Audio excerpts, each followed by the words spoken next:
আমি দাজ্জাল। এই আলো এবং বিস্মতে কে আমাকে চ্যালেঞ্জ করবে?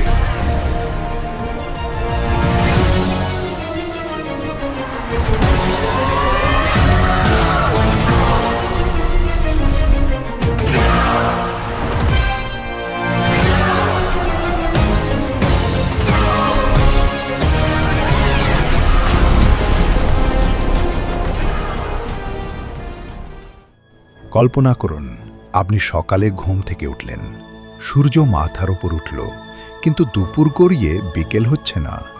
ঘড়িতে 10 ঘন্টা পার হলো, 20 ঘন্টা পার হলো, এমনকি 24 ঘন্টা পার হয়ে গেল, কিন্তু আকাশ থেকে সূর্যের এক চুলও নড়চড় নেই। পৃথিবী এক অন্তহীন তপ্ত দিনের কবলে আটকে গেছে। মানুষ আতঙ্কিত, বিজ্ঞানীদের কাছে কোনো ব্যাখ্যা নেই। ঠিক তখনই পৃথিবীর দিগন্তে আবির্ভূত হবে এক বিভীষিকা, যার কপালে লেখা থাকবে কাফির, যার এক চোখ হবে অন্ধ, আর যার হাতে থাকবে তথাকথিত স্বর্গ আর নরকের চাবিকাঠি। মানব ইতিহাসের সবচেয়ে বড় ফিতনা দাজ্জাল। সে পৃথিবীতে থাকবে মাত্র 40 দিন। কিন্তু আপনি কি জানেন, এই 40 দিনের প্রথম দিনটিই হবে সাধারণ 1 বছরের সমান দীর্ঘ? আজকের ভিডিওতে আমরা পা রাখব দাজ্জালের সেই বিভীষিকাময় 40 দিনের ক্যালেন্ডারে। কি ঘটবে সেই প্রতিটি দিন, প্রতিটি ঘণ্টায়? তৈরি হয়ে নিন, কারণ এই ভ্রমণ আপনার মেরুদণ্ড দিয়ে হিমশীতল স্রোত বইয়ে দেবে। রাসূলুল্লাহ সাল্লাল্লাহু আলাইহি ওয়াসাল্লাম দাজ্জালের ফিতনাকে আদম সৃষ্টির পর থেকে কিয়ামত পর্যন্ত সবচাইতে বড় পরীক্ষা হিসেবে বর্ণনা করেছেন। সাহাবায়ে কেরাম যখন জিজ্ঞেস করলেন সে পৃথিবীতে কতদিন থাকবে, উত্তরে তিনি বললেন 40 দিন। তবে তার প্রথম দিনটি হবে 1 বছরের সমান, দ্বিতীয় দিনটি হবে 1 মাসের সমান, তৃতীয় দিনটি হবে 1 সপ্তাহের সমান, আর বাকি দিনগুলো হবে তোমাদের সাধারণ দিনগুলোর মতোই। এখন একবার ভাবুন, প্রথম দিনটি যখন 365 দিনের সমান লম্বা হবে, তখন মানুষের মনস্তাত্ত্বিক অবস্থা কেমন হবে? প্রথম কয়েক ঘন্টা পর মানুষ মনে করবে এটা হয়তো কোনো গ্রহণের প্রভাব, কিন্তু যখন 48 ঘন্টা 72 ঘন্টা পার হয়ে যাবে এবং সূর্যের কোনো পরিবর্তন হবে না, তখন পৃথিবীতে নেমে আসবে চরম বিশৃঙ্খলা। ইলেকট্রিক গ্রিড ফেইল করবে, ফসলের চক্র নষ্ট হয়ে যাবে, আর মানুষের শরীরের বায়োলজিক্যাল ক্লক বা সার্কাডিয়ান রিদম পুরোপুরি ভেঙে পড়বে। সাহাবীরা অত্যন্ত বিচক্ষণ ছিলেন। তারা জিজ্ঞেস করেছিলেন, হে আল্লাহর রাসূল, সেই দীর্ঘদিনে আমরা কি শুধু 5 ওয়াক্ত নামাজই পড়ব? নবীজি সাল্লাল্লাহু আলাইহি ওয়াসাল্লাম উত্তর দিলেন, না, তোমরা সময় অনুমান করে নামাজ পড়বে, অর্থাৎ ঘড়ি ধরে বা সময়ের হিসাব করে আমাদের এবাদত চালিয়ে যেতে হবে। সেই প্রথম দিনটিই হবে মুমিনদের জন্য ধৈর্যের এক চরম পরীক্ষা। দাজ্জাল যখন বের হবে, সে সাধারণ কোনো মানুষের মতো ধীর গতিতে চলবে না। হাদিসে এসেছে, তার গতি হবে এমন যেন বায়ুতাড়িত মেঘ। সে ঝড়ের গতিতে এক শহর থেকে অন্য শহরে পৌঁছে যাবে। তার সাথে থাকবে এক বিশাল বাহিনী। পারস্যের বর্তমান ইরান ইস্পাহান শহর থেকে 70,000 ইহুদি তাকে অনুসরণ করবে, যাদের মাথায় থাকবে সবুজ চাদর। শুধু তাই নয়, সমাজের এক বিশাল অংশ, যারা দুর্বল ঈমানের অধিকারী এবং যারা অন্ধভাবে অলৌকিকতায় বিশ্বাস করে, তারা দাজ্জালের মোহে পড়ে যাবে। দাজ্জালের কাছে থাকবে রুটির পাহাড় এবং পানির ঝর্ণা। যে সময় পৃথিবীতে তীব্র আকাল আর দুর্ভিক্ষ চলবে, সে সময় দাজ্জাল আসবে ত্রাণকর্তার বেশে। সে আকাশকে নির্দেশ দেবে বৃষ্টি বর্ষণ করতে, আর জমিন থেকে শস্য উৎপাদিত হবে। মানুষ ক্ষুধার জ্বালায় তার পায়ে লুটিয়ে পড়বে। কিন্তু মনে রাখবেন, তার এই স্বর্গ আসলে হবে জাহান্নাম, আর তার দেখানো জাহান্নাম আসলে হবে জান্নাত। দাজ্জালের সবচেয়ে ভয়ঙ্কর ক্ষমতা হবে মৃতকে জীবিত করার অভিনয়।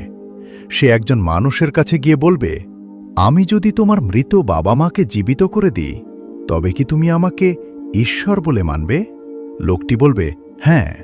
তখন শয়তানরা দাজ্জালের নির্দেশে সেই লোকটির বাবা মায়ের রূপ ধরে সামনে এসে বলবে, বাবা, একে মেনে নাও, এটাই তোমার প্রতিপালক।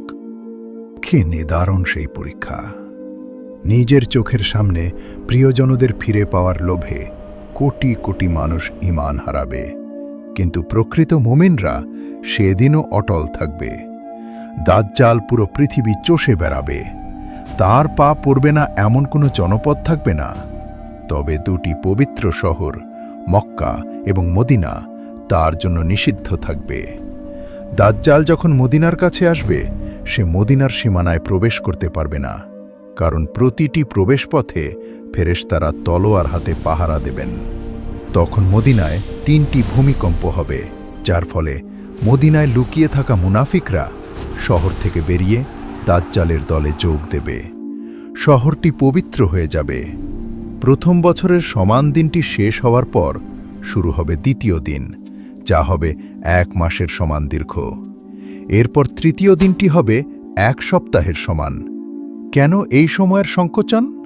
হাদিস বিশারদদের মতে, দাজ্জাল যখন তার প্রভাব বিস্তার করতে থাকবে, তখন সময়ের স্বাভাবিক গতি পরিবর্তিত হবে। এই দীর্ঘ সময়ে দাজ্জাল নিজেকে খোদা হিসেবে প্রতিষ্ঠিত করার জন্য পৃথিবীর প্রতিটি প্রান্তে তার ফেতনা ছড়িয়ে দেবে। সে একটি গ্রাম দিয়ে যাবে, তারা তাকে অস্বীকার করবে, ফলে তাদের সব গবাদি পশু মারা যাবে এবং তারা চরম দারিদ্র্যে পড়বে। আবার অন্য একটি গ্রাম তাকে স্বীকার করে নেবে, তাদের জমি হবে উর্বর, পশুরা হবে হৃষ্টপুষ্ট। এই বৈষয়িক প্রলোভনই হবে দাজ্জালের প্রধান অস্ত্র। আজ আমরা যেভাবে ভোগবাদের পেছনে ছুটছি, দাজ্জালের সময় এই ভোগবাদই হবে মানুষের ঈমান ধ্বংসের মূল কারণ। দাজ্জালের কপালে কা ফা রা কাফির লেখা থাকবে, যা কেবল একজন প্রকৃত মুমিনই পড়তে পারবে, সে শিক্ষিত হোক বা অশিক্ষিত। কিন্তু যার হৃদয়ে কুফর আছে, সে সেই স্পষ্ট লেখাটি দেখতে পাবে না। 40তম দিনটি যখন ঘনিয়ে আসবে, পৃথিবী তখন অন্ধকার এবং হাহাকারে পূর্ণ। দাজ্জাল মনে করবে সে জয়ী হয়ে গেছে, সে ফিলিস্তিনের দিকে অগ্রসর হবে। ঠিক সেই মুহূর্তে দামেস্ক শহরের সাদা মিনারের উপর আসর বা ফজরের সময় 2জন ফেরেশতার কাঁধে হাত দিয়ে আকাশ থেকে অবতরণ করবেন হযরত ঈসা আলাইহিসসালাম। দাজ্জাল যখন ঈসা আলাইহিসসালামকে দেখবে, সে লবণের মতো গলতে শুরু করবে। সে পালানোর চেষ্টা করবে, কিন্তু ঈসা আলাইহিসসালাম তাকে ধাওয়া করবেন এবং ফিলিস্তিনের লুদ নামক দরজায় তাকে বর্ষা দিয়ে আঘাত করে হত্যা করবেন।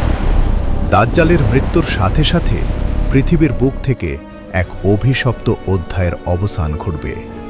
তার বিশাল বাহিনী ছত্রভঙ্গ হয়ে যাবে, পৃথিবী ফিরে পাবে তার শান্তি। বন্ধুরা, দাজ্জালের এই 40 দিনের গল্প কেবল কোনো রূপকথা নয়, এটি একটি সতর্কবার্তা। দাজ্জাল আসার আগে দাজ্জালিয়ত বা দাজ্জালের আদর্শ পৃথিবীতে ছড়িয়ে পড়বে। মিথ্যাকে সত্য আর সত্যকে মিথ্যা বানানো হবে। এখন প্রশ্ন হল, আমরা কি প্রস্তুত? রাসূলুল্লাহ সাল্লাল্লাহু আলাইহি ওয়াসাল্লাম আমাদের শিখিয়ে গিয়েছেন, যে ব্যক্তি সূরা কাহাফের প্রথম 10 আয়াত মুখস্থ করবে, সে দাজ্জালের ফিতনা থেকে নিরাপদ থাকবে। প্রতিদিনের নামাজে শেষ বৈঠকে দাজ্জালের ফিতনা থেকে পানাহা চাওয়ার দোয়া পড়তে হবে। দাজ্জাল আসার সময় হয়তো খুব দূরে নয়, কারণ পৃথিবীর বর্তমান অবস্থা সেই দিকেই ইঙ্গিত দিচ্ছে। আজকের এই ভিডিওটি যদি আপনার মনে সামান্যতম সচেতনতা তৈরি করে থাকে, তবে এটি শেয়ার করে অন্যদেরও সতর্ক করুন। আপনার একটি শেয়ার হয়তো কারো ঈমান রক্ষার উসিলা হতে পারে। কেমন লাগলো আজকের এই বিস্তারিত আলোচনা? আপনি কি চান আমরা কিয়ামতের অন্যান্য বড় আলামত নিয়ে আরও ভিডিও বানাই? কমেন্টে আপনার মতামত জানান। দেখা হবে পরবর্তী ভিডিওতে। আল্লাহ আমাদের সবাইকে হিফাজত করুন। আমিন।